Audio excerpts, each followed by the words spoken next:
परमात्मा को पाने तथा उसका वास्तविक लाभ प्राप्त करने के लिए पवित्र बाइबल में प्रमाण है कि प्रभु ने मनुष्य को अपना ही स्वरूप बनाया।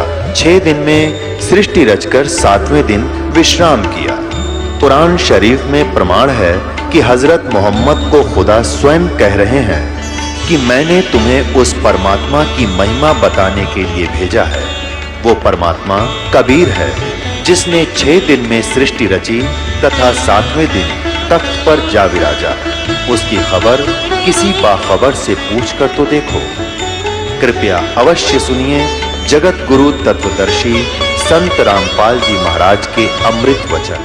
अब जैसे यहाँ हिसार से जा रहे हैं इस सिरसा की ओर और कह रहे हैं हम दिल्ली की ओर जा रहे हैं, हमें दिल्ली जाना है, हम दिल्ली पंथी हैं, तो उनको कौन समझावे कि कह रहे हो तुम दिल्ली पंथी जा रहे हो, सिरसा पंथी जा रहे हो सिरसा की ओर, और कह रहे हो हम दिल्ली जा रहे हैं, तो कहते हैं कबीर पंथी और जा रहे हैं काल के पंथ पर। तो वो परमात्मा वाला ज्ञान नहीं और वो सत भक्ति नहीं, तो वो कबीर पंथी नहीं है। वैसे अब इनका छाप लगी कबीर पंथ की, तो कहना पड़ा है उनको समझाने के लिए कि वो व्यक्ति हैं जो गलत साधना करें। तो ये सभी सतलोक की महिमा सुनाते हैं, और जब हमारे भक्त उनसे कहते हैं कि ऐसे ऐसे वहाँ चलो अच्छी सही साधना है, सही ज्ञान है, तो वो कहते हैं नहीं, वो तो काल के नाम देता, शुरू से ही काल के नाम देता है। काल कौन से? ब्रह्मा विष्णु महेश के देवताओं की पूजा बताता है। पुण्यात्माओं, ये ज्ञान का टोटा है। जब ज्ञान संपूर्ण होगा तब आपको पता चलेगा कि ब्रह्मा विष्णु महेश ये अलग नहीं कर सकते हम इनको। जैसे श्रीमद् भगवद गीता अध्याय नंबर 15 के श्लोक नंबर 1 से लेकर 4 में एक विशेष विवरण है कि ये ऊपर को जड़ और नीचे को तीनों गुण रूपी शाखा वाला उल्टा लटका हुआ एक संसार रूपी वृक्ष समझ लो, और इसकी तीनों गुण रूपी शाखा है। इतना गीता ज्ञानदाता केवल इतना नॉलेज रखता है कि ऊपर ने तो जड़ समझो, और जड़ वो दृढ़ है, वो अविनाशी पोर्शन है जो मूल है इस संसार रूपी वृक्ष का, और उस मूल मालिक है जो जड़ है, उसी से सबको उसी का वो सभी का धारण पोषण भी वही करता है, क्योंकि पूरे वृक्ष को पेड़ को जड़ से ही आहार प्राप्त होता है, खुराक मिलती है। गीता अध्याय नंबर 15 के श्लोक नंबर 16 और 17 में 3 पुरुष बताए, सरपुरुष, अक्षर पुरुष, और 17वें श्लोक में कहा कि उत्तम पुरुष है तो अन्य, सरपुरुष और अक्षर पुरुष से कोई और है उत्तम पुरुष, श्रेष्ठ भगवान, और वही तीनों लोकों में प्रवेश करके सबका धारण पोषण करता है। अब इन 2 श्लोकों का लिंक अब उन प्रथम के 4 श्लोकों से है 15वें अध्याय के। तो इसमें बताया कि उल्टा लटका एक संसार रूपी वृक्ष है, और जो तत्वदर्शी संत की पहचान बताई है कि जो इस संसार रूपी वृक्ष के सभी विभागों को भिन्न भिन्न बता देगा, सवेदवित, वो तत्वदर्शी संत है। चौथे अध्याय के 34वें श्लोक में जो तत्वदर्शी संत के विषय में कहा है कि उसकी शरण में जा, उससे पूछ, वो उसकी पहचान बता दी कि उल्टे लटके संसार रूपी वृक्ष के सभी पार्ट्स बता देगा, सवेदवित, वो तत्वदर्शी संत है। तो 600 वर्ष पहले परमात्मा स्वयं आए थे, और गीता अध्याय नंबर 4 के श्लोक नंबर 32 में जो कहा है कि वो सच्चिदानंद घन ब्रह्म अपने मुख कमल से अमृतवाणी बोलता है, वो तत्व ज्ञान है, वो निष्कर्ष है सारे अध्यात्म का, और वो तत्वदर्शी संत के ही पास होगा और मिलेगा नहीं तुझे। तो यहाँ परमात्मा ने 600 वर्ष पहले उस तत्वदर्शी संत की भूमिका, जैसी उनकी लीला है वो किया ही करते हैं। जैसा दास ने अभी वेदों के प्रमाण आपको बताए थे, रेफरेंस बताए थे, उनमें यही लिखा हुआ कि परमात्मा ऊपर रहता, ऊपर के लोक में, सतलोक में, वहाँ से चल कर आता सह शरीर, और यहाँ 3 प्रकार से के सतिथि से हमारा धारण पोषण करता है। एक तो आपको बताया सतलोक में रहता है, जब उसको वहाँ तो उनका शरीर बहुत तेजों में होता है, करोड़ सूर्य मिला दे, करोड़ चंद्रमा एक रोमकूप की उनकी शोभा होती, इतना तेज है। दूसरा, प्रत्येक युग में शिशु रूप धारण करके आते हैं, और एक जल कमल के ऊपर, यानी कमल तो जल में ही होता है, सरोवर में आकर वो अपना निवास कर लेते, शिशु रूप धारण करते हैं, वहाँ से वो ये निसंतान दंपत्ति उठा ले जाते हैं और उनके परवरिश की लीला कुंवारी गायों से होती है। ये तो है प्रथम। फिर धीरे धीरे बड़े होते हैं तो बचपन से ही वो अपनी महिमा अपने मुख कमल से, लोकोक्तियों के माध्यम से, दोहों के माध्यम से, शब्दावलियों के माध्यम से वो ज्ञान प्रचार करते हैं। कवियों की तरह आचरण करते हैं, लोग उनको कवि भी कहने लग जाते हैं। एक प्रसिद्ध कवियों में से भी एक होते हैं वो, लेकिन वो होते हैं परमात्मा। अब तीसरी स्थिति वो बताई है कि वो तीसरी स्थिति में वो कभी भी कहीं भी किसी को संत रूप में, महापुरुष के रूप में आकर दर्शन देते हैं, उनको ज्ञान सुनाते हैं, अपने से परिचित कराते हैं। तो तीसरी स्थिति वाले महापुरुषों में से दास आपको बहुत बार बताते हैं, आदरणीय धर्मदास साहिब जी को मिले, आदरणीय मुल्कदास साहिब जी को मिले, आदरणीय नानक देव साहिब जी को मिले, आदरणीय दादू साहिब जी को मिले, आदरणीय मुल्कदास साहिब जी को मिले, आदरणीय गरीबदास साहिब जी गांव छुरानी जिला झज्जर हरियाणा वाले को मिले, आदरणीय घीसा दास साहिब जी गांव खेखड़ा जिला बागपुर हो गए उत्तर प्रदेश वाले को मिले, आदरणीय रामानंद जी, स्वामी रामानंद जी ब्राह्मण थे, 104 साल के, जो परमात्मा उस दूसरी टाइप की लीला कर रहे थे, शिशु रूप धारण करके 5 वर्ष की आयु में लीला कर रहे थे। 104 वर्ष के ब्राह्मण को सब वेदों और गीता से पराजित कर दिया था। तब उस महापुरुष ने परमात्मा की शरण ली थी, उनको सचखंड लेकर गए थे। इन सभी महापुरुषों को अपने से परिचित कराया था कि मैं कौन हूँ, जो तुम्हारे वेद बताते हैं मैं वही हूँ, और मैं ऊपर रहता हूँ, वहाँ से चल कर आता हूँ और यहाँ ज्ञान देता हूँ। तब उन महापुरुषों ने स्वयं देखा सचखंड में जाकर, फिर वापस छोड़ा उनको। तब रामानंद जी ने कहा था, तुम साहेब तुम संत हो, तुम सतगुरु तुम हंस, और गरीबदास तेरे रूप बिना और न तुझा अंश। तुम ही साहेब हो, तुम ही सतगुरु हो। साहेब तो भगवान हो ही, आप सच्चा ज्ञान देने वाले सतगुरु भी आप ही हो। और आपके अंदर एक भगत के लक्षण है। आप जैसे परमात्मा आए थे कबीरदास, हमारे लिए एक रिहर्सल करके छोड़ गए कि यहाँ बकवाद नहीं चलेगी, जितना अधीन होगे भगवान उतना निकट आपका होगा। आधीनी के पास हैं वो पूर्ण ब्रह्म दयाल, मान बड़ाई मारियो बेअदबी श्रीकाल। हमें सब परमात्मा भक्ति के लक्षण भी बता के गए हैं और उनसे होने वाली हानियों का भी परिचय दिया है, और किस प्रकार आपकी भक्ति नष्ट होती है वो भी जानकारी दी है, और कैसे सुरक्षित रहेगी। जैसे माता गर्भ को रखे यत्न बनाए, ठेस लगे तो छन होवे तेरी ऐसे भक्ति जावे। पुणात्मा, जब आपको इस भक्ति की कीमत का पता चलेगा, जैसे किसी बहन को गर्भ रहा हो माँ को, और फिर उसको पता उसको कैसे रात को भी चिंता रहती है कि कहीं मेरा बालक, मेरा बच्चा खराब ना हो जा, ऊंचे नीचे में पैर ना रखा जा, रात में करवट लेते समय भी एकदम उदड़क का पड़ेगी कि जब बच्चे का दाब ना गिरगी हो। तब वो गर्भ रूपी लाल को वो सफल करती है। इसी प्रकार परमात्मा बताते हैं, जैसे माता गर्भ को रखे यत्न बना, और ठेस लगे तो वो खराब हो जा तेरी ऐसे भक्ति न सावे। तो इस भक्ति के अंदर आपने मर्यादा गढ़नी जरूरी है, सावधानी। अब परमात्मा ने आपको सतभक्ति भी मिल गई, दास भी मिल गया, आपके अंदर भक्ति प्रवेश भी कर दी। अब उस लाल को आपने सुरक्षित रखना पड़ेगा। जरा सी लापरवाही में वो बात भक्तिहीन हो जाओगे, फिर वहीं की वहीं फिर स्टार्ट होगी नए सिरे। तो इससे इतना डर के इस भक्ति को सफल करो। अब जो प्रसंग चल रहा है कि अब हम इसको कैसे सफल करेंगे और कैसे हमें प्राप्ति होगी परमात्मा की, ये इसमें मूल कारण है। अब हम कई जैसे प्रसंग चल रहा था कि हम ये कहते हैं कि आपके गुरुजी देवी देवताओं की पूजा देते, ये पूजा नहीं है इनकी।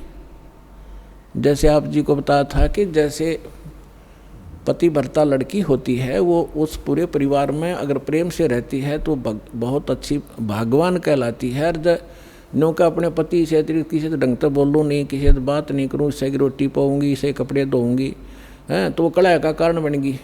तो वह पति भर्ता होते हुए भी वह नकमी है। तो इसलिए हम यहाँ भक्ति करेंगे और ये ब्रह्मा विष्णु महेश हमारे अंश हैं, अंग नहीं, अलग नहीं है। जैसे प्रसंग चल रहा था उस पर फिर आते हैं कि परमात्मा ने बताया है कि अक्षर पुरुष एक पेड़, हाँ तुम सतगुरु तुम संत हो, तुम साहेब तुम संत हो, तुम तो सतगुरु तुम हंस। अब रामानंद जी ने कहा है कि तुम ही भगवान हो और तुम ही सतगुरु हो, सच्चा ज्ञान देने वाले। तो 600 वर्ष पहले परमात्मा ने आके बताया था। अक्षर पुरुष एक पेड़ है, यानी एक सतगुरु की भूमिका की वो भगवान तो है ही है। वेद बताते हैं वही परमात्मा आकर यहाँ सच्चा ज्ञान कर देता है, लोकोक्तियों के माध्यम से, दोहावलियों के माध्यम से अपना ज्ञान प्रचार करता है, जिस कारण से लोग अनजान में उनको कवि करने लग जाते हैं, लेकिन वो परमात्मा होते हैं। अक्षर पुरुष एक पेड़ है, सरपुरुष वा की डार, ज्योति निरंजन को सरपुरुष भी कहते हैं, अभी आपको पहले डिफाइन किया था। और तीनों देवा शाखा हैं भाई पात रूप संसारे, उल्टे लटके हुए संसार रूपी वृक्ष जो जमीन से बाहर दिखाई देता है उसको डिफाइन किया परमेश्वर ने कि अक्षर पुरुष तना, अक्षर पुरुष तना, उससे एक मोटी डार निकली है ज्योति निरंजन, ये सरपुरुष समझो। उस मोटी डार के फिर 3 शाखा हैं, रजगुण ब्रह्मा, सतगुण विष्णु, तमगुण शिव जी। और पात रूप, उन तीनों शाखाओं के आगे फिर हम पात हैं। अब यहाँ एक तो ये जो इनकी धारणा और सोच गलत है उसको दास क्लियर करना चाहता है कि जैसे हम कोई भक्ति रूपी पौधा बोएंगे, यानी कोई पौधा लाए आम का और उसको जड़ की तरफ से बोना चाहिए, समझदारी है गड्ढे में, और जड़ की सिंचाई करनी चाहिए। तो जड़ की सिंचाई हम करेंगे तो वो तना भी, पौधा, डार भी और टहनी भी बड़ी होंगी, वो पेड़ बनेगा। और हमने क्या कर रखा कि हमने पौधा उल्टा रोप लिया भक्ति रूपी, हमने ब्रह्मा विष्णु महेश इन शाखाओं को इष्ट मान लिया और इनको गड्ढे में डाल दिया, इनको तो गड्ढे में डाल लिया, जड़ कर दी ऊपर ने, और हम सिंचाई करने लगे इनकी। आपको एक चित्र दिखा देता हूँ, जल्दी समझ में आ जाएगी। ये देखिएगा, हमने पौधे को कैसे बीजना चाहिए था और बीज कैसे दिया। देखिएगा, ये संसार रूपी एक वृक्ष है, ये है ऊर्ध्व मूलम अधः शाखम, ऊपर को जड़ और नीचे को शाखा वाला ये उल्टा लटका हुआ संसार रूपी वृक्ष है। और परमात्मा ने इसकी डिफाइन किया है, अक्षर पुरुष एक पेड़ है, सरपुरुष वा की डार, अक्षर पुरुष एक पेड़ है, ये परमात्मा की वाणी है। निरंजन कहो, सरपुरुष कहो, वा की डार, और तीनों देवा शाखा हैं, ये पात रूप संसार। ये इस जमीन से बाहर जो दिखाई देता है उसको पेड़ बोलते हैं। अक्षर पुरुष एक पेड़ है, सरपुरुष यानी ज्योति निरंजन वा की डार, और तीनों देवा शाखा हैं, ये पात रूप संसार। हम यहाँ पर हैं पात रूप संसार। और वो जो तीनों लोकों में प्रवेश करके सबका धारण पोषण करता है वो है उत्तम पुरुषत्व अन्य, ये है जड़ मूल सबका मालिक। यहाँ से हम सबको आहार मिलता है, यानी इस सरपुरुष, अक्षर पुरुष और ब्रह्मा विष्णु महेश तक का पालक यही है, लेकिन थ्रो प्रॉपर चैनल हम तक पहुँचता है। अब जैसे श्रीमद् भगवद गीता अध्याय नंबर 3 के श्लोक नंबर 10 से लेकर 15 तक विशेष विवरण है कि जो ये कि जब ब्रह्मा जी प्रजापिता ने सबसे पहले सृष्टि रचकर उनको संदेश दिया था कि तुम अपने यज्ञ अनुष्ठान करो और उसके द्वारा देवताओं को बढ़ाओ, शास्त्र अनुकूल साधना करो और उनसे देवताओं को बढ़ाओ, और बड़े हुए देवता तुम्हारे को बिना मांगे ही इच्छित फल दिया, भोग दिया करेंगे, और जो अपने संस्कार प्रारब्ध में मिले हुए से और उसमें से कुछ दान धर्म पुण्य नहीं करता वो तो चोर है भगवान का। फिर 15वें श्लोक में स्पष्ट किया है कि उस परमात्मा को जो सबका धारण पोषण, जो परम अक्षर पुरुष है, उसको इष्ट रूप में मान के सभी धार्मिक अनुष्ठानों को करना चाहिए, जिससे आपको सभी लाभ प्राप्त होंगे। तो हम पूर्ण परमात्मा को इष्ट मानकर जड़ की पूजा करवाते हैं, और इन ब्रह्मा विष्णु महेश को अपने आप ही वो हमारे संस्कार शुभ बनकर इनके पास पहुंच जाते हैं। अब जैसे ये तो आपने पेड़ देखा, अब हम पौधा दिखाते हैं कि आप कई कहते हैं कि रामपाल तो हमारे देवताओं को छुड़वाता इसलिए हम वो साधना नहीं करें। ये तो बालक हैं, बालक वाला ज्ञान वाला व्यक्ति ऐसी ही भाषा बोला करता है। जब उनको ज्ञान होगा तो पता चलेगा कि दास कुछ नहीं, ना देवता छुड़वाता, आपको उन देवताओं को ढंग से पूजने की तरीका बताता हूँ साधना का, जिससे आपको लाभ मिलेगा, आपका जीवन सफल होगा। अब देखिएगा, आप कोई पौधा लाए तो उसको ये ऐसे बीजना चाहिए और आम व्यक्ति इसको स्वीकार करेगा, सीधा बीजा हुआ भक्ति रूपी पौधा। अब ये मूल है, पूर्ण परमात्मा अक्षर पुरुष जड़ है, इसको गमले में या गड्ढे में लगाया और सिंचाई की, सतभक्ति की, तो इस जड़ से फिर ये सभी देवता, ये तीनों देवा शाखा, ये बड़े हुए, पेड़ बन गया, पेड़ बनकर फिर फल इनका लगेगा टहनियों पर, माँ विष्णु महेश को। अब इतना अनजान कौन होगा? वो मूर्ख ही होगा जो यूँ है कि माली जड़ की पूजा करता है और टहनियों को तोड़ के फेंकवा दे, फिर उस पूजा का फायदा क्या होगा? टहनियों के ही तो फल लगेंगे। ये ब्रह्मा विष्णु महेश ही आपके शुभ संस्कार अशुभ संस्कार जैसे भी होंगे यही देंगे आपको, ये कंट्रोलर है यहाँ के। और जब हम शास्त्र अनुकूल साधना करेंगे तुम्हारे सारे शुभ ही शुभ होंगे और वो जाएंगे इनके पास, ये फिर आपको देंगे।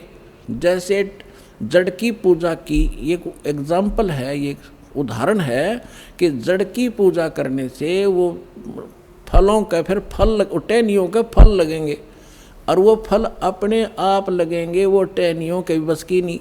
यानी आपके शुभ संस्कार होंगे तो ब्रह्मा विष्णु महेश आपको देंगे ही देंगे, चाहे आप कितना बैठे हो, चाहे जंगल में बैठे हो, वहाँ भी जाकर देंगे आपको। ये इनका कर्तव्य बना है। अब आप कैसे कर रहे हो और दास क्या करवाना चाहता है ये देखिएगा। आप ऐसे कर रहे हो, आपने क्या किया है, भक्ति रूपी पौधा यानी साधना शास्त्र विरुद्ध कर रखी है। आप ब्रह्मा विष्णु महेश को इष्ट मान लिया और इसको गमले में लगा दिया टहनियों को, और इसकी इनकी पूजा शुरू कर दी, जड़ छोड़ दी। ये भक्ति रूपी पौधा आपका सूख गया, जिस कारण से आपको कोई लाभ आध्यात्मिक प्राप्त नहीं हो रहा।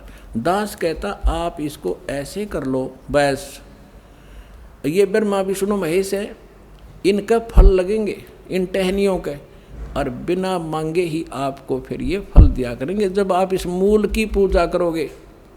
एक कैसा दे सब सद है, एक कैसा दे सब सद है, और सब सद सब जावे, माली सिंचे मूल को हो, फल फूल ए गए। इतनी सी बात है, और ये हमारा शास्त्र अनुकूल ज्ञान है और शास्त्र अनुकूल साधना है। प्राप्त करो और अपना कल्याण कराओ।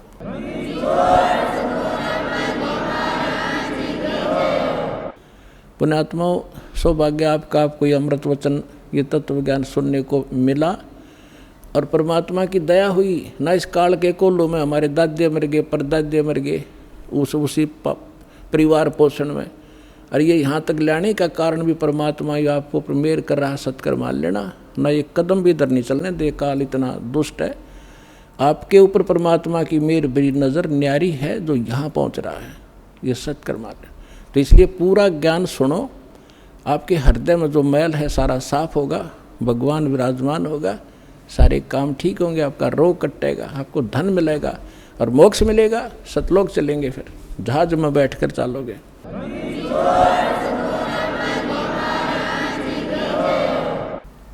परम पिता परमात्मा पूर्ण ब्रह्म, सारी सृष्टि के रचनहार,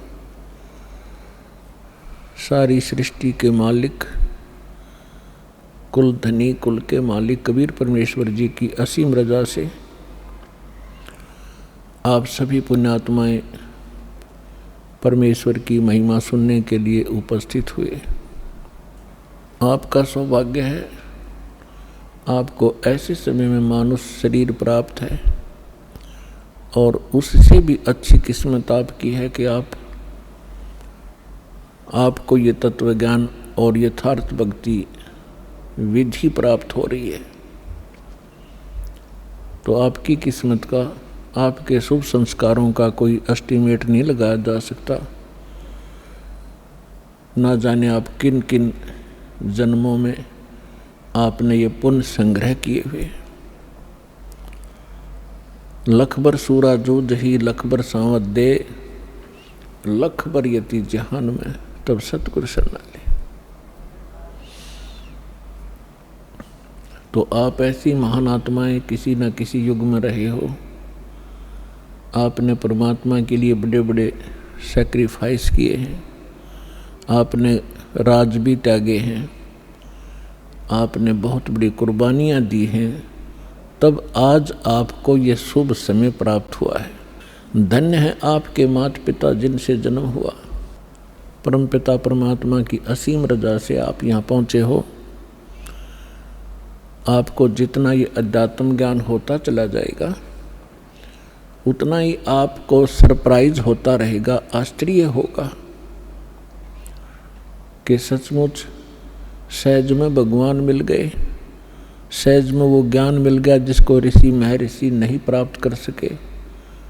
ब्रह्मा विष्णु महेश को भी वो ज्ञान प्राप्त नहीं हुआ जो आज आपको भगवान ने प्राप्त करा दिया और सहज में करा दिया। अब जो कमी रहेगी तो आपकी रहेगी। तो इसके विषय में परमात्मा कहते हैं स्वयं ही कि समझा है तो सिर दर पाओ और बहुर नीरे ऐसा दाओ। यदि आपको ये ज्ञान समझ में आ गया कि हम कहाँ रह रहे हैं और किस उद्देश्य से हम जी रहे हैं और हमने करना क्या चाहिए था, हम कर क्या रहे हैं, तो अब सिर पे पैर रख लो। सिर पे पैर रखना बहुत तेज दौड़ना किसी आपातकाल स्थिति में, कहीं कहीं पैर टिका करे व्यक्ति के। तो अब आपको ऐसा समय मिला है कि इस समय रहते रहते आप अपना कर्म बना गए तो मोक्ष प्राप्त हो जाएगा, सदा के लिए झंझट मिट जाएगा। आप इस लोक में रह रहे हो, आपके बच्चे आपको कितने प्रिय हैं, आपके माता पिता आपको कितने प्रिय हैं, आपके पति पत्नी भाई बहन आपको कितने प्रिय हैं। आजीवन आप जिस संपत्ति को संग्रह करने में लगाते हो आपको कितनी प्रिय है, उसके लिए ना जाने कितने झगड़े कर देते हैं, लड़ाई कर लेते हैं, मुकदमे कर देते हैं। तो ये कितनी अच्छी वस्तु है जिसको आप इतना लगाव रखते हो, तो और फिर ये तुरंत छोड़ देनी पड़ती है, मृत्यु हो जाती है। ये क्या कारण है? जब आपका ये कारण समझ में आओगा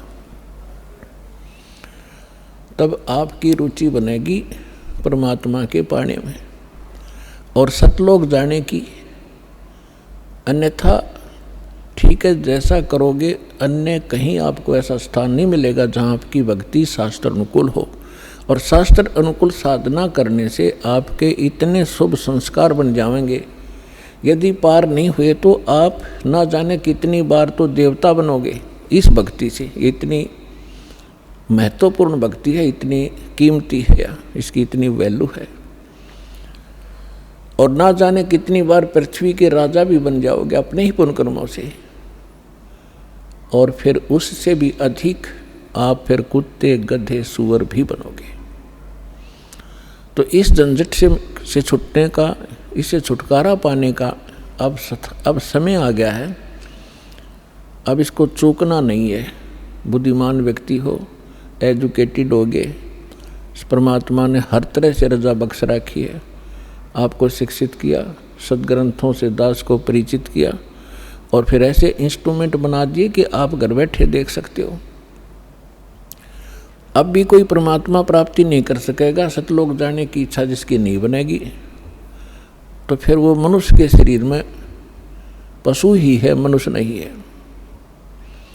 इस ऐसा ज्ञान परमात्मा ने आपके रूबरू करा दिया है। जिस दिन आपकी सही रुचि बनेगी, यो ज्ञान समझ में आओगा, आपको इस लोक की कोई भी वस्तु अच्छी नहीं लगेगी। इंद्र दा राज काग दा बेस्टा, स्वर्ग के राजा की गद्दी भी आपको ऐसी बुरी दिखाई देगी जैसे काग की बींट होती है, टट्टी होती है। और अब तक हम एक सरपंच बन जाओ तो काग पीटते फिरें, एमएलए बन जाओ तो पता नहीं के बन गए, मंत्री मुख्यमंत्री बन जाओ इस छोटे से टुकड़े के, तो हमारी बुद्धि खराब हो जाती है। इस ज्ञान से सेटिंग होगी, यहाँ से इच्छा हटेगी। आपने देखे होंगे मुख्यमंत्री हेलीकॉप्टर से जा रहे थे, आगे उनके स्वागत के लिए माला लिए खड़े थे, रास्ते में क्रैश हो गया हेलीकॉप्टर और उस भगत जी के हड्ड भी ना पाए कि 3 दिन तक। तो खाक है यह जीवन। तो आपने गहराई से सोचना पड़ेगा। ये कोई डूम बाट के गीत नहीं है, परमात्मा का बता आध्यात्मिक मार्ग है। और परमात्मा कहते हैं ये कहन सुन की बात नहीं है, ये कर पाड़ने की। पुण्यात्माओं, आपको आज के सत्संग में सुबह सुनाया था कि परमात्मा स्वयं आते हैं यथार्थ ज्ञान बताने के लिए और अपनी प्यारी आत्माओं को, अच्छी आत्माओं को मिलते हैं। गोता मारूं स्वर्ग में जा बैठूं पाताल, गरीब दास ढूंढता फिरूं अपने हीरे मोती लाल। कबीर साहब गरीबदास साहिब जी को मिले, सतलोक में लेकर गए, जहाँ से हम आए हैं, जहाँ हमारा निज स्थान है, जहाँ हमारे पिता रहते हैं। और वो प्रेम पिता फिर वापस छोड़ के गए उनको इस पृथ्वी पर। आँखों देखा वो वहाँ का नज़ारा, वो दृश्य, सारा दृश्य, और परमात्मा से प्राप्त उस ज्ञान से परिचित होने के बाद गरीबदास साहिब जी ने बताया कि गरीब परमेश्वर ये कह रहे थे, गोता मारूं स्वर्ग में जा बैठूं पाताल, गरीबदास मैं ढूंढता फिरूं अपने हीरे मोती लाल। आप उस परमात्मा के वो हो हीरे और मोती, यानी बहुत ही प्रिय आत्मा हो। आप तक परमात्मा ने किसी भी माध्यम से संदेश पहुंचाया है और अपनी शरण में लिया है। आप वो पुण्यात्मा हैं। अब जब परमात्मा यहाँ आए हुए थे, घर घर डोला करते थे, कहीं भी चौराहे पर खड़े हो जाते थे, एक तारा लेके अपनी अमृत वाणी को सुनाया करते थे। परमात्मा की वाणी में आत्मा को अट्रैक्ट करने का इतनी पावर है जैसे चुंबक लोहे को खींच लेती है। अब इस मालिक की वाणी को सुनकर आत्मा अपने आप जैसे खिंचाव होता है, और ऐसे परमात्मा की वाणी इसको धंधेड़ कर रख देती है, इसको विवश कर देती है सोचने के लिए। तो कर क्या रहे हो, करना क्या चाहिए था। पृथ्वीपति चकवे गए जिनके चक्र चलंत, रावण सरीखे कौन गुण भाई ऐसे गए अनंत। सर्व सोने की लंका थी वो रावण से रणधीरम, एक पलक में राज विराजी जम के पड़े जंजीरम। सुखदेव ने 84 भुगती बना पजावे खरवो, तेरी क्या बुनियाद प्राणी तू पेंडा पंथ पकड़ो। आए हैं सो जाएंगे ये राजा रंग फकीर, एक सिंहासन चढ़ चले एक बंधे जात जंजीरे। कबीर हरि के नाम बिना ये राजा रसब हो, माटी लदे कुमार के भाई घास न डाले कोई। पुण्यात्माओं, ये भगवान की बताई वाणी दास बोल रहा है, जो परमेश्वर स्वयं आकर बोलते हैं। जैसा गीता अध्याय नंबर 4 के श्लोक नंबर 32 में आपको प्रमाण बताया था कि गीता ज्ञानदाता कहता है कि वो परमात्मा स्वयं आकर अपने मुख कमल से जो ज्ञान देते हैं वो तत्व ज्ञान है। और उस ज्ञान में वो विशेष जानकारी है आध्यात्मिक यज्ञों की, यज्ञ माने धार्मिक अनुष्ठानों की, और उसको तत्वदर्शी संत ही बता सकते हैं उस परमात्मा के उस तत्व ज्ञान को। तो ये वो तत्व ज्ञान की वाणी है जो भगवान ने बता रखी है। अब हम ये समझें, क्योंकि हमने समय पर अब मनुष्य जीवन में मनुष्य जीवन जैसी ही सुविधा प्राप्त होती है, कुत्ते के जीवन में कुत्ते वाली ही सेटिंग होएगी। तो अब हम ये भूल जाते हैं कि उस समय पे खाना मिल जाता है, जब चाहे चाय पी लें, जब चाहे दूध पी लें, हैं, भूख लगे खाना खा लेते हैं। और जब ये शरीर छूट जाएगा, क्योंकि ये मिला इसलिए था, ऐसी सुविधाएं और ऐसी बुद्धि दी थी कि आप इसमें परमात्मा पाने का प्रयत्न करें। और यदि परमात्मा नहीं प्राप्त करते हैं, भक्ति ना करके और बकवादों में जीवन व्यर्थ कर जाते हैं, तो फिर परमात्मा बताते हैं कि राजा भी जब गधा बनेगा तो आम जीव की अब क्या बुनियाद है, क्या औकात है, सहज में समझ आ जाना चाहिए। फिर क्या बताते हैं परमात्मा, कबीर हरि के नाम बिना ये नार कूतिया हो, गली गली भौंकत फिरे भाई टोक न डाले कोई। परमात्मा की भक्ति के बिना राजा की रानी भी कहते हैं कुतिया की योनि प्राप्त करती है। फिर बताते हैं, नक बेसर नक पै बणी ये पैरें थी हार हमेल। कबीर बीबी पड़दे रहे थी डोडी लगे थी बार, गात उगाड़े फिरती हैं वो बन कुतिया बाजार। वो पर्दे की सुंदरी सुनो संदेशा मोर, गात उगाड़े फिरती हैं वो करें सरायों शोर। नक बेसर नक पै बणी पैरें थी हार हमेल, अब सुंदरी से कुतिया बनी भाई सुन साहेब के खेल। बीबी पड़दे रह थी, इन राजाओं की रानियां, बड़े बड़े घरों की बहू बेटियां, इन मायाधारियों को हम बड़े मानते रहे। बड़े बड़े घरों की बहू बेटियां पर्दों में रहा करती थी, राजा की रानियों पर्दों में रहा करती थी, आगे उनके चौकियां लगा करती थी, कोई भी गैर व्यक्ति वहाँ फटक ना जा, और उसमें वो अपनी इज्जत माना करते थे। अब परमात्मा कहते हैं बीबी पर्दे रह थी और डोढ़ी लगे थी बार, बार माने गेट का आगे चौकी पहरेदार खड़े रहा करते थे, और गात उगाड़े फिरती हैं वो बनकुतिया बाजार। वो पर्दे की सुंदरी और सणो संदेशा मोर, अब गात उगाड़े फिरती हैं वो करें सरायों शोर। नक बेसर नक पे बनी वो पैरें थी हार हमेल, और सुंदरी से कुतिया बनी, कैसा स्वरूप बिगड़ गया, और सुन साहेब के खेल। अपने आत्मा ये बातें कोई कहने और सुनने तक सीमित नहीं रखनी है, इनको अपने हृदय में जचाना है और इस पे बहुत विवेचन करना है। परमात्मा ने ये शब्द क्यों कहे, विचारणीय विषय है कि जो बड़े घरों की बेटियां बहुएं, उनको घर से बाहर जाना अलाउड नहीं था, उनकी इज्जत का नाश हुआ था, और जिस कारण से वो सत्संग और संत के विचारों से वंचित रही। जब वो रानी थी, सुंदर गहने पहना करती थी, आभूषण पहना करती थी, काजू किशमिश और बादाम युक्त हलवे और खीर खाया करती थी, क्योंकि उनके पूर्व जन्म की कमाई शुभ संस्कार उनके साथ थे। भविष्य में कोई चार्जर लगा नहीं, भविष्य में कोई उनको ऐसा संत मिला नहीं, भक्ति करने ज्ञान सुनने का कोई अवसर ना मिलने से उन्होंने मानुष जीवन बर्बाद कर दिया।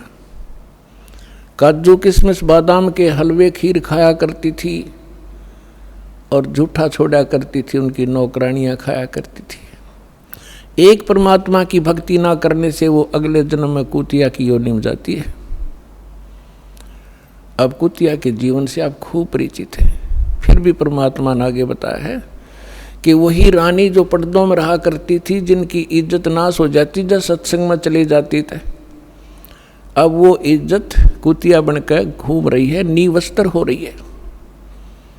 तो परमात्मा कहते कुल करने के कारण जो जीव गया बिगो इसने अपना भट्ठा बैठा लिया इस लोक लाज के कारण। और जब यू कुल के कर लेगा, जब तू 4 पाया का हो, गधा बन के कुतिया बन के घूमोगे, जब यू तेरा खानदान तुझे क्या सहारा देगा। तो इसलिए परमात्मा ऐसी ऐसी चोट मारा करते थे, इस सूती आत्मा को जगाया करते थे जगह जगह खड़े होकर। और आत्मा इतनी अचेत कर रखी है इस काल ने, पहले तो ज्ञानहीन बनाई और फिर मोह ममता में फंसा रखी, तेरा बेटा या तेरी बेटी, ये तेरी कार या तेरी कोठी, और काम नहीं करेंगे। भक्ति का समय कब मिलेगा। अब तो सभी ये कहते हैं कि फुर्सत नहीं है, टाइम नहीं मेरे पास। कोई किसी ने तो ये धारणा बना रखी है कि भक्ति तो बुढ़ापे में करा करें, जवान बच्चों का, जवान बेटियों का के काम सत्संग में जाने का।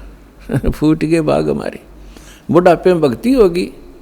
बूझ ले, बूढ़ पता कर लो बूढ़िया तो कदे दांत निकलवानी, कदे आँख बनवानी, कदे पिंडी भड़कें, कदे बीपी आई, कदे लो को शुगर बढ़ गई।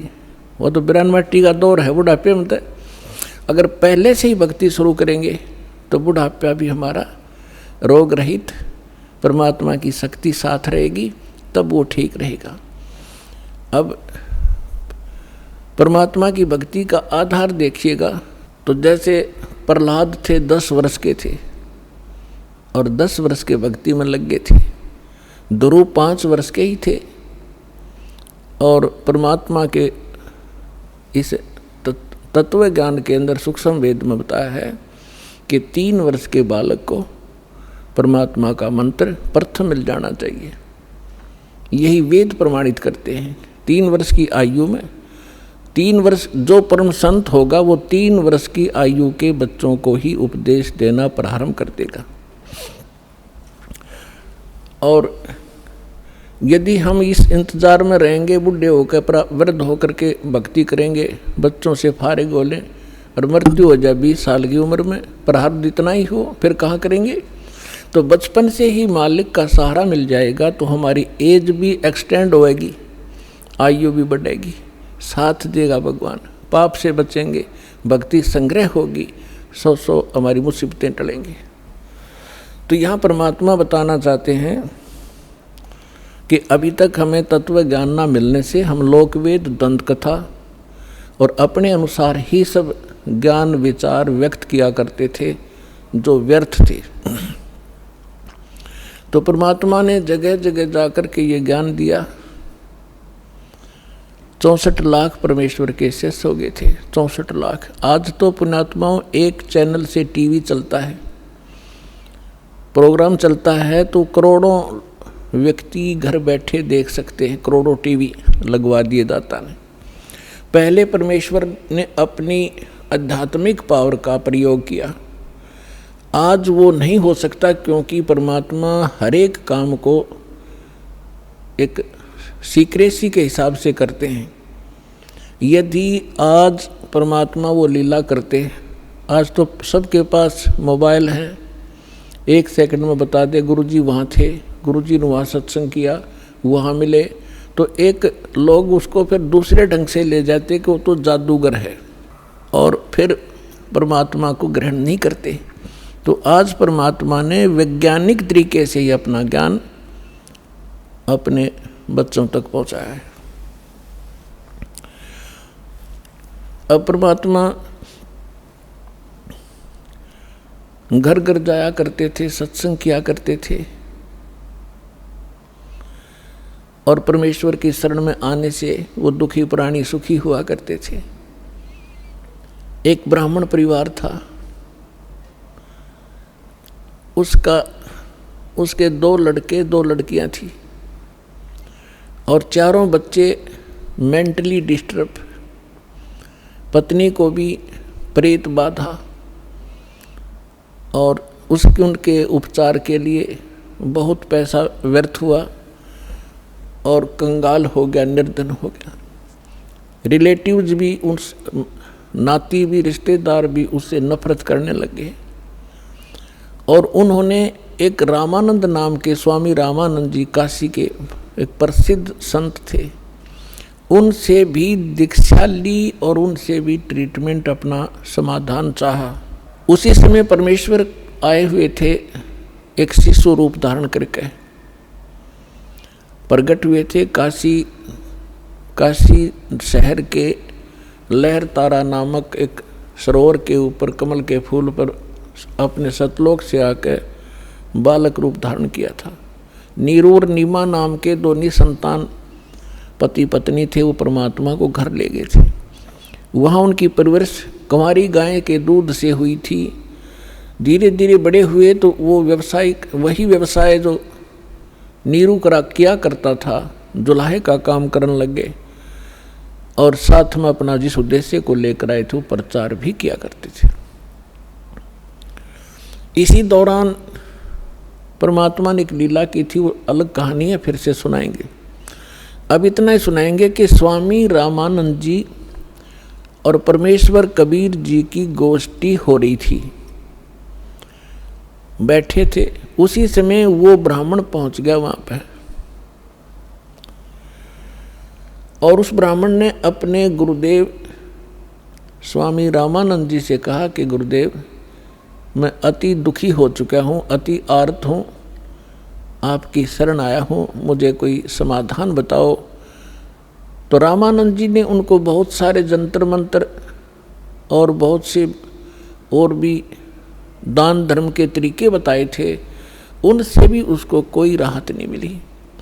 तो पुण्यात्माओं, आप जो भी कोई दुखी प्राणी होता है वो परमात्मा की राहत लेने के लिए संतों के पास जाते हैं, या उसको जो भी कोई बता दे कि वहाँ झाड़ा लगाते हैं, वहाँ कोई ओझा बैठा है, तो वहाँ भी जाते हैं। तो जितने भी संत हैं पहले अपनी क्रिया बताते हैं, आप ऐसे करो, ये मंत्र जाप करो, ये ऐसा दान करो। उनसे भी कोई लाभ नहीं होता है तो सभी लास्ट में ये कह देते हैं कि ये आपके प्रारब्ध में निहित है, अर्थात आपकी किस्मत में लिखा है, ये आपने भोगना ही पड़ेगा। फिर उदाहरण देते हैं कि जैसे भगवान श्री राम ने बाली को मारा था, जो सुग्रीव का भाई था, वृक्ष की ओट लेकर, और उसका भी बदला भगवान ने भी देना पड़ा श्री कृष्ण रूप में। एक शिकारी ने उनके पैर में तीर मारा विषाक्त, और तब श्री कृष्ण जी की मृत्यु हुई। वो मारने वाला कौन था? वो शिकारी, वो बाली वाली आत्मा थी और श्री कृष्ण राम वाली आत्मा। तो इस तरह की अटकल दे करके रामानंद जी ने उस ब्राह्मण से कहा कि भाई, ये तेरे प्रारब्ध के अंदर लिखा है, ये किसी भी तरीके से नहीं कट सकता। मैं जो विधि जानू था मैंने सारी बता दी। उसी समय परमेश्वर ने कहा, स्वामी जी आप बड़े विद्वान हो, वेदों को भी जानते हो, क्या वेदों में भी ऐसा नहीं लिखा कि परमात्मा जीव के सर्व पाप नाश कर सकता है? यानी पाप से ही दुख है। पाप जो प्रारब्ध में लिखा गया है, किस्मत में लिखा गया है, तो उसको प्रारब्ध का कष्ट कहते हैं, संकट कहते हैं, और वो भोगना ही पड़ता है, भोगने से ही समाप्त होता है। तो परमेश्वर ने प्रश्न किया, क्या स्वामी जी आप, क्या वेदों में भी ऐसा ही लिखा है? स्वामी जी ने तपाक से कहा कि हाँ ऐसा ही लिखा है, किसी वेद में ऐसा प्रमाण नहीं है, सब ये लिखा कि अपना कर्म भोगना ही पड़ेगा। तो परमेश्वर ने कहा कि यजुर्वेद अध्याय नंबर 8 के श्लोक नंबर 13 को देखिए स्वामी जी। अब उनको जुबानी याद था, अपने आत्माओं या बिजली गिरी हुई है, सदग्रंथों को कंठस्थ याद कर रखा था इन ब्राह्मण लोगों ने, और इनको कख नहीं पता था ये बता क्या रहे हैं। रामानंद जी का सिर घूम गया कि दानक का बालक, धान दुलाहे का लड़का, कदे इसने वेद देखे भी को नहीं, और आज इसने मंत्र बता दिया। 104 साल के उसमें परमात्मा के ऋण के जीवन में, लीला में जीवन जो परमात्मा शरीर में दिखा रहे थे, 99 वर्ष का अंतर था, 99 वर्ष बड़े थे परमात्मा से। और सारा जीवन ही उन्होंने वेद और गीता पुराणों के अध्ययन में बिताया था। तो परमेश्वर ने कहा, कबीर साहब ने कहा, स्वामी जी यदि प्रारब्ध का कष्ट भोगना ही पड़ गया तो भक्ति की क्या आवश्यकता है फिर? अगर किसी के संस्कार में दुख है और दुख है भोगना ही पड़ेगा, फिर भक्ति ने शर्म में मारेंगे, क्या आवश्यकता है इस भक्ति की? कौन करेगा भक्ति? क्या आवश्यकता परमात्मा की? वो भक्ति इससे हटकर है और वो मंत्र मेरे पास है। अपने आत्माओं जो दुखी व्यक्ति है उसको तो संकेत चाहिए। उसने तभी पूछा कि आप कौन हो भाई? ए भगत जी आप कहाँ रहते हो? अब वो लाल कपड़े पहन रखे, सारी उम्र संस्कृत बोली, उसने तो महाराज जी समझ रहे, और परमात्मा बैठे एक सिंपल वेशभूषा में। उसने न्यू कहा, भगत जी कहाँ रहते हो आप? आपका कहाँ ठिकाना है? परमात्मा ने बताया, भाई मैं दानक हूँ, दुल्हा हूँ और नीरू का पुत्र हूँ, ऐसे ऐसे हमारी चौपड़ी वहाँ रहा करूँ। अब परमात्मा ने ये बताना इसलिए अनिवार्य समझा कि जैसे न भगवान चाहिएगा तो आ जाएगा, और जब ब्राह्मण पड़े में होगा, क्यों उसमें छुआछूत बहुत गणी थी, तो अपना भाई चला जाएगा। तो परमात्मा तो जा लिया श्याम ने साथ साथ। अक महाराज मैं घना दुखी हो गया। तो वहाँ जो परमात्मा के पास के और भी बहुत से आर्त व्यक्ति बैठे थे और वो आपस में चर्चा कर रहे थे कि मैं इतना दुखी था, परमात्मा से नाम लिया, अरे भगवान आए हैं, ये परमात्मा है, तुम इसको दुल्हा मत समझो, दानक नहीं है। अब जिसके कांटे से निकल रहे वह क्यों कर कहीं, वो सिंपल मैन है। तो उस व्यक्ति वो पहुंचा वहाँ पर ब्राह्मण, जब वो और भक्त बैठे बतला रहे थे, भगवान आए, जब सत्संग का आयोजन था उनके साथ दूसरे साथी बाहर मैदान में, तो उस ब्राह्मण का कुछ दिल डटा। अगर जब ये सारे भगत कह रहे हैं तो कुछ बात बनेगी। तो परमात्मा के आशीर्वाद मात्र से परमात्मा ने कहा, भाई अपने सारे बच्चों को ले आ। उसने सारा दुख बताया, उनको दीक्षा दिला। तो उसने सोचा पहले अपने लड़कों को ले चलता हूँ, क्योंकि इज्जत और बेइज्जती हमारे साथ लटक रही है, घर में कह टूट रहा। दोनों लड़कों को ले आया। परमात्मा ने दीक्षा दी, बेटा भक्ति करोगे ना जब बात बनेगी। केवल आशीर्वाद से भी सुख दे देते, लेकिन वो तो एक का दुख टड़ा, आगे जीवन में पता नहीं कितने दुख है आपके। परमात्मा ने नाम दिया, दोनों बच्चे ऐसे स्वस्थ हो गए जैसे कदे दुख था ही नहीं। अपने आप उठ के गए, उन्हें लाया था बैठा के,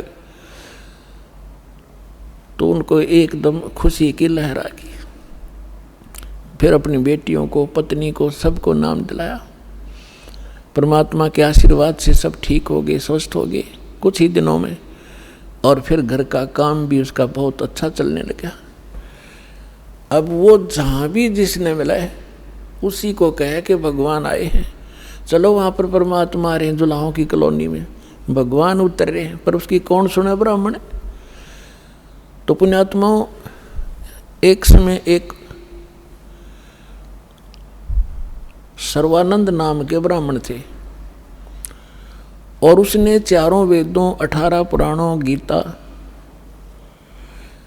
इन सभी को कंठस्थ याद कर रखा था।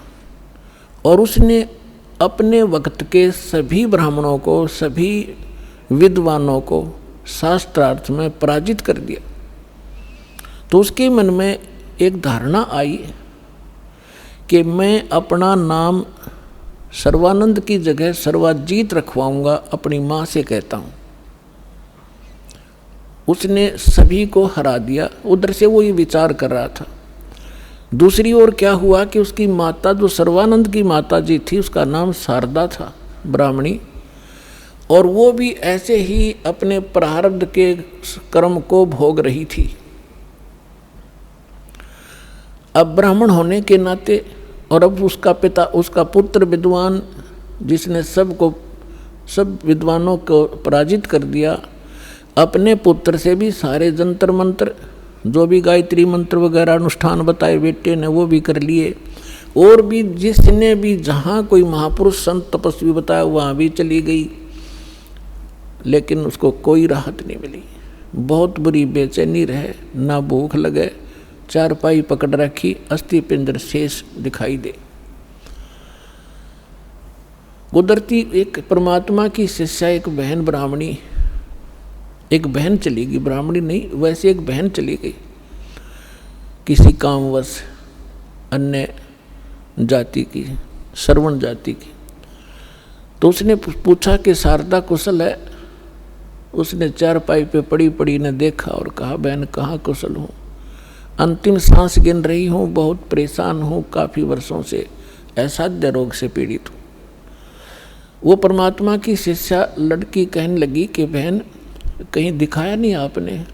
कि सभी डॉक्टर दिखा लिए, वैद्यों से चेक करा लिया, और कोई साधु संत आसपास नहीं छोड़ा, सभी ने कह दिया कि तेरे प्रारब्ध का कष्ट है, तेने भोगना ही पड़ेगा।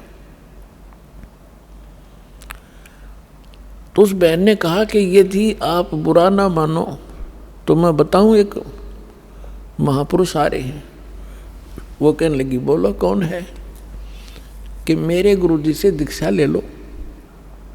मैं भी पहले बहुत परेशान थी, आपसे भी बुरी हालत थी मेरी नहीं, मेरे बच्चों की भी स्थिति थी, मेरे पति को भी तकलीफ थी, प्रेत बाधा थी, और मुझे असाध्य रोग था। उस गुरुजी से दीक्षा लेते ही और हम कति स्वस्थ हो गए। 2 वर्ष हो गए हम अपना जीवन जी रहे हैं, अपनी नींद सोते हैं, अपनी नींद उठते हैं।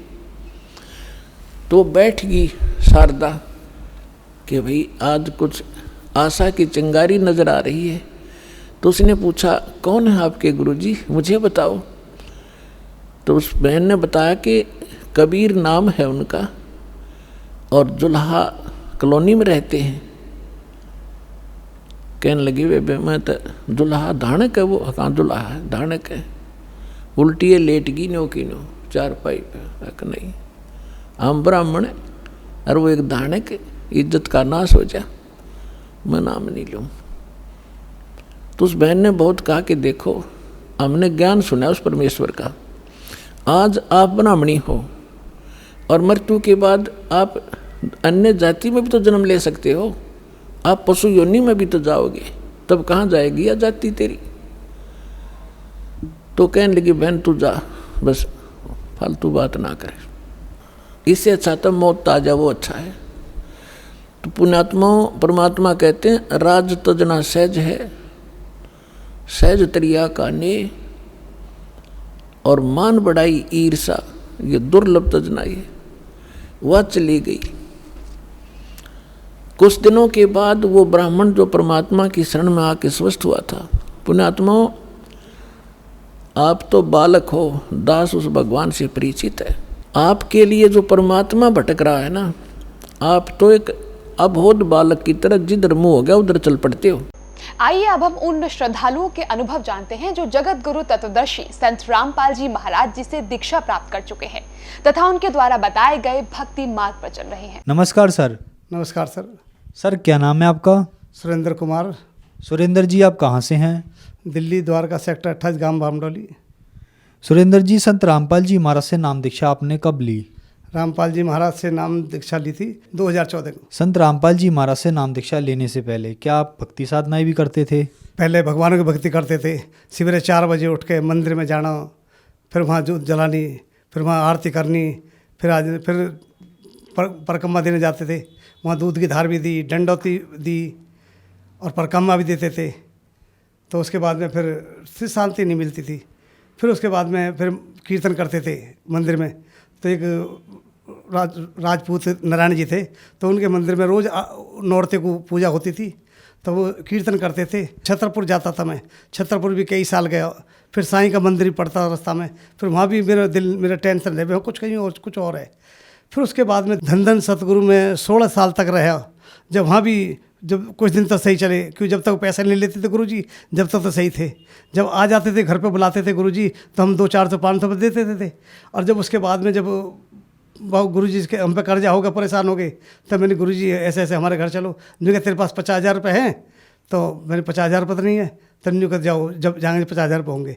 जगमाल वाली में था धन सतगुरु, वकील साहब से नाम लिया था। तो वहाँ माता की भक्ति भी करता था।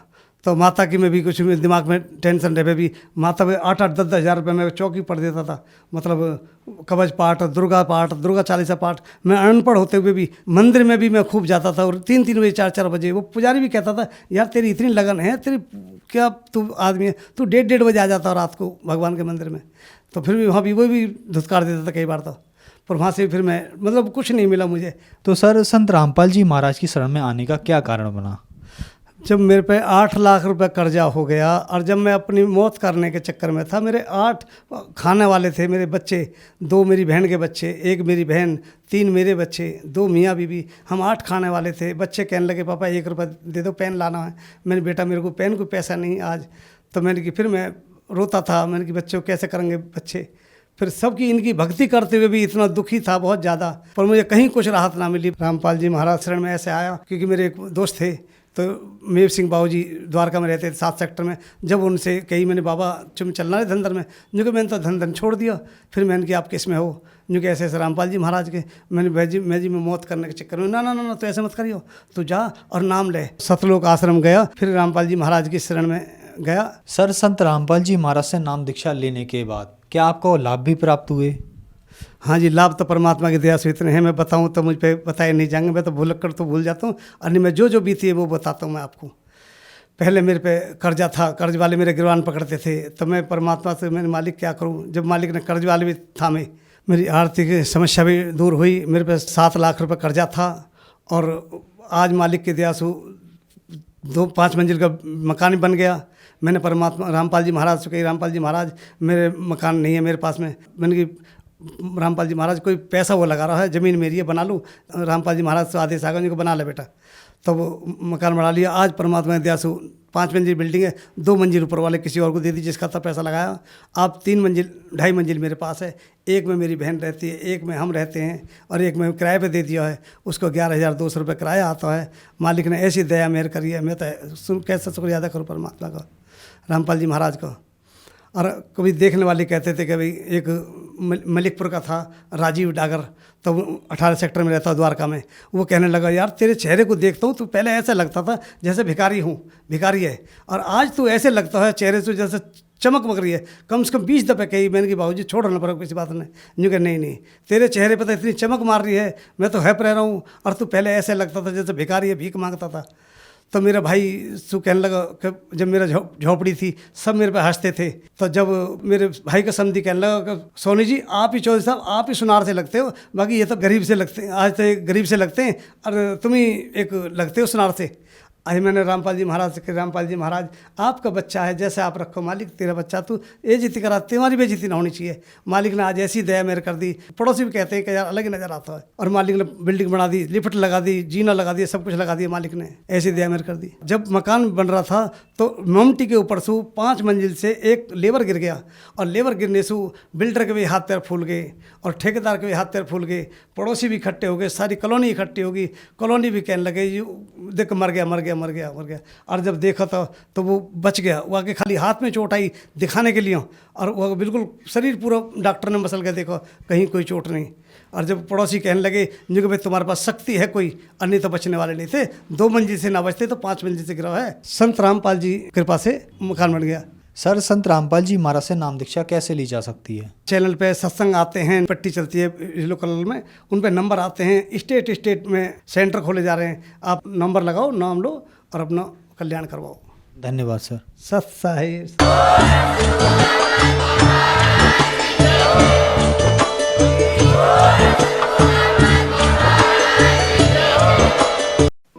आप सुन रहे थे जगत गुरु तत्वदर्शी संत रामपाल जी महाराज के मंगल प्रवचन। अधिक जानकारी के लिए संपर्क करें।